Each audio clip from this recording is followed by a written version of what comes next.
What is up, YouTube? Just came in from a long night of Ubering drunk people and still not tired, so thought I'd do some AMFGs. But I have to say, I actually enjoy doing AMFGs. Glad to be able to do some more, and I hope they help. I had a tournament in Orlando. I did pretty poorly, so I'm a bit disappointed, but still believe in myself. That's the important thing. Well, actually, the important thing is working hard. And you should believe in yourself because you work hard. So I have a lot more work to do. I have a lot of holes in my game, but analyzing these games is helpful to me. So David, our friend, our hero, is playing black. Let's see if he defeats me. Ended up playing 11 games. So yeah, it's a system like I read about in a book. I barely know anything about it. I shouldn't say this to my thousands of viewers of my channel, but yeah, it's just I don't know. There's so many systems against the pure modern, and this is just one of them. So I don't think h6 is correct. I think I ended up saying c5, although that's not the main move, and white scores well. c6. I mean, black has plenty of moves. Knight d7 makes sense to support knight f6, and yeah, later break with e5 or c5. I'm not going to comment too much on the opening. This is something to be looked up on its own, but I don't think taking the bishop back this is quite correct. I mean, it's not terrible, but I don't think it's the main move. So here I actually could have and probably should have played e5. And if takes, the queen trade is just helping me. And yeah, if the knight comes here, well, yeah, e6 is causing problems because of this push. That's one of the problems with this, which I didn't take advantage of. So that's why it's always good to do analysis of your games, even if your opponent doesn't beat you, or if they do. It's always good to see what ways you and they could have done better. So as for me, I could have done better by pushing. And yeah, for example, knight jumps back, I can push ahead more. And this diagonal's open. Oops. And yeah, I could check right away. And it says even better is h5, then check and take like this. And yeah, black's king isn't doing too well. But instead of that, I played kind of a routine move, defending the e-pawn, not overprotecting, you could say. Knight comes in, and now still I could play e5 here. And yeah.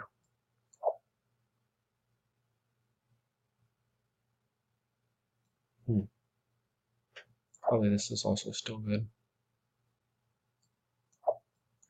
Anyways, so yeah, always watch out for e5 in these Pyrrhic structures. But instead, I just played a routine move, and David locked up the center.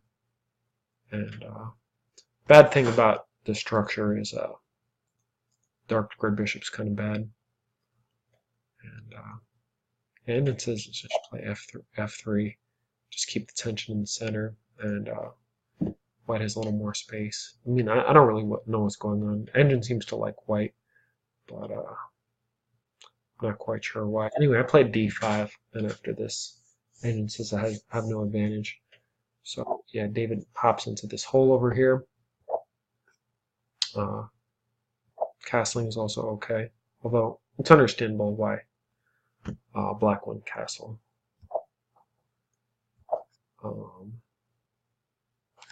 Could have saved this bishop, but I figured it's not really my good bishop. So I wanted to strike it where I thought black was weak on the king side, but actually I kind of missed this move. And if I go back, this is just hanging. And okay, the structure looks pretty bad, but my bishop is also bad. Just biting on these pawns. Probably not going to be castling king side. And who knows, this pawn could be strong. Maybe knight could come here. Oops, take this pawn. My queen could come here. If I castle queenside, for instance, that would be a check, winning this pawn. So yeah, in certain situations, you shouldn't be afraid of this type of structure. So yeah, if David would have found this move, yeah, white has no advantage and probably is a little better. Um, but instead, he took my bishop, which I was happy to see this move in the game. I'm like, yeah, this can't be correct because, okay, now black has two bishops, but this is my bad bishop. It helps me develop, and I can castle queenside next move. Um, played f3 first. Took here. Yeah, both of black's bishops are bad. This one's structurally bad because it's locked in, and this one's, you could say temporarily bad, but it's just biting on my wall of pawns over here. So throw this check first. Yeah, ideas if queen blocks, I'll take here. Although knight blocking was an option. And here I probably shouldn't take this because black gets counterplay, although I'm still doing okay.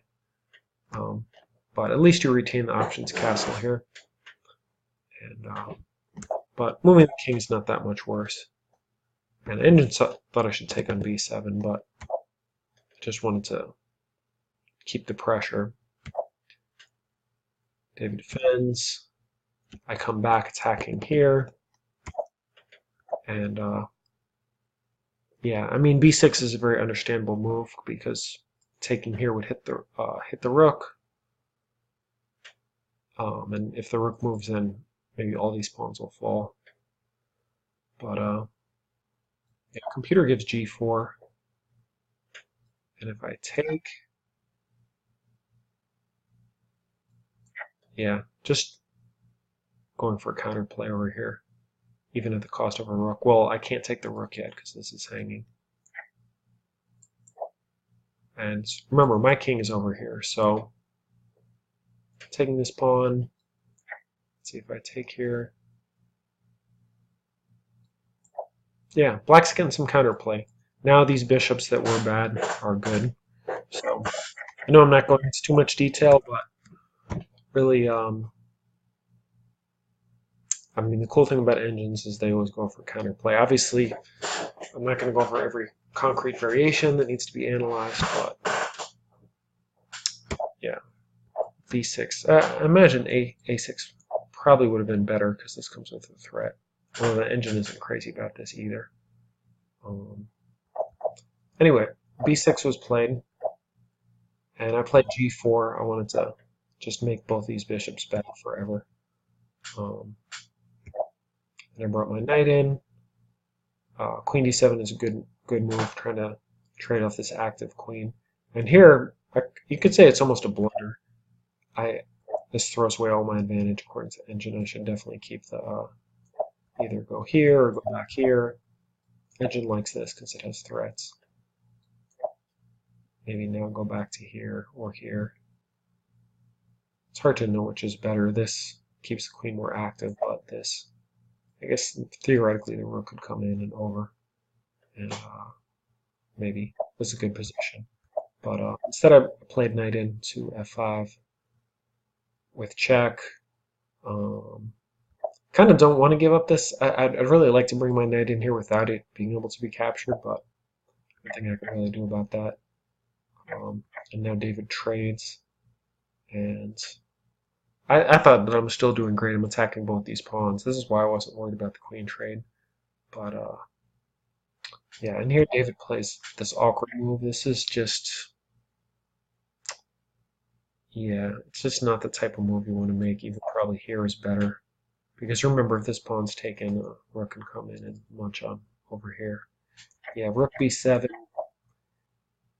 Yeah, I mean, there might be some concrete situations where you have to make a move like this, and that it is the best move, but generally, this is not optimal. Yeah, I'll show you what the engine gives over here. It actually says go for counterplay on the king side. Just don't worry about these pawns. For instance, if I take the c pawn, actually it says black is better after g4. Problem is, yeah, this structure is not so stable anymore. And for instance, if I take, check, grab this pawn, this is hit. Okay, the knight penetrated, but there's no other pieces helping. I mean, this bishop kind of, but this is well defended, and black's king is really safe behind these pawns.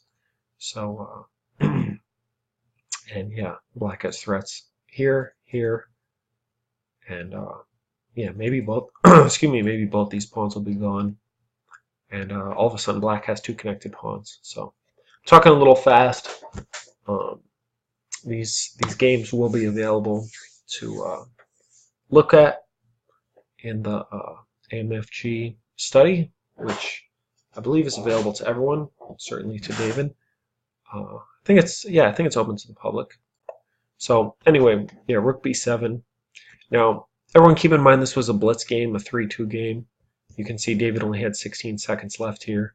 So, I mean, to my eyes, really, for the improving player, the idea of playing blitz is not to like play blitz and win games, although obviously I'm not one to preach. Everyone plays blitz and plays to win.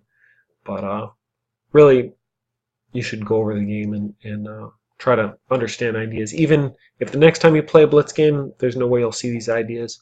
You know, hopefully they'll stick somewhere in your brain, and you know, eventually you'll improve. That's the idea of the channel. So Rook B7, played C4. I guess I could have just traded. Well, I did that next move, I think. Oh no, I didn't. I can't do it anymore. Now, yeah, now I did it. And start bringing my king in. Yeah, I could have just taken here. I was just a little nervous about this whole lineup discovery checks, but yeah, isn't this a problem? Yeah, that is a problem. Oh, G8. Still, I think I made the right decision in a blitz game to just not have to calculate. And I figured I'm still better. And yeah, here with 8 seconds left, David blundered the knight and the bishop. So that's pretty much the end of that. So just to reiterate some points, yeah, in the opening, when you're playing the modern, yeah, h6 is generally not a good move. This really weakens your diagonal here. And I didn't take advantage of it with e5, but I've learned something here too. So if David, if I play you or anybody else and they play this way again, I have a ready-made plan with e6, and then either check here or maybe h4 first. So yeah, don't really weaken yourself because yeah, it leaves your bishop, leaves the white bishop fine, and yeah, your king side is not really ideally for castling anymore. So I didn't take advantage of that. Let's see. And I guess another mistake was to take this bishop, which is not doing anything at all. And yeah, instead this move would have been good. So yeah, just taking advantage. We're both kind of weakening our king side here, and just always thinking counterplay, counterplay, counterplay. This discovery attack is nothing because now it's defended, and yeah. So all of a sudden, now black has space. Obviously, black's not going to castle kingside, but now white's kingside is weak too. Yeah, and after here, kind of four attacking here. All of a sudden, white's the one in trouble. He's got to move his king. It's a little awkward. He doesn't have to. He can trade here, but assume take with the e pawn now. Open up your dragon sniper bishop, and yeah, black's doing super well here. So yeah, let's see what other.